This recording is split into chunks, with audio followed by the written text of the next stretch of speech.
the collecting policy we developed took, in fact, quite a long time to get right. We'd always collected stuff that was shown in Scotland by Scottish makers or sort of foreign artists exhibiting. But it took about 2 years of sort of encouragement from Jill Headley and just looking and thinking and planning that we started going international. And it ended up with us collecting 3 works actually in Denmark from the very, very wonderful Norby Gallery, and having a really good trip to examine, historically, what Denmark has produced. And, they have always been a leading light in the field of studio ceramics. They're kind of world leaders going back to the 1880s.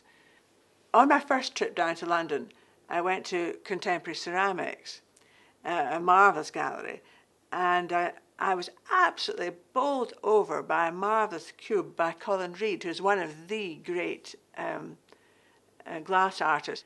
It was like transparent glass, and then you looked into it and you saw this underwater landscape, and it's just a wonderful surprise. Meeting Kate Malone, we got a very, very unusual piece from her, this wonderful pyramid, the Tutti Frutti bubblegum pyramid.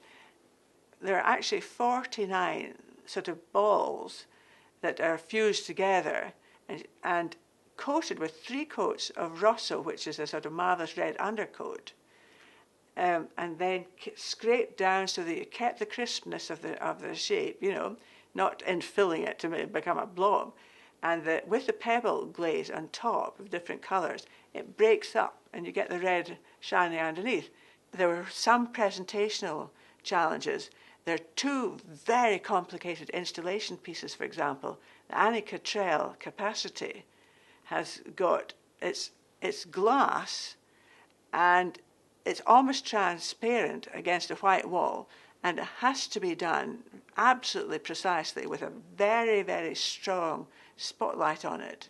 And Alison Kinnaird, the Alison Kinnaird piece, Streetwise, is again a major installation piece with dichroic lights and a whole lot of wiring and so on, in a darkened room with a black background. So that takes quite an effort to install as well. The important thing that's really taught us is you've got to keep on the go. You've got to keep visiting and looking hard. When the National Collecting Scheme started, and it was going to be difficult for Clara to get away and travel, it was suggested that I would be involved to go and see craft work or glass and ceramic work for the public collection. The Bruno Romanelli, taking the reflection theme, has a face and sort of ethereal, how do you describe that? Sort of mistiness within the glass. It's a face looking down into what looks like water but is solid glass.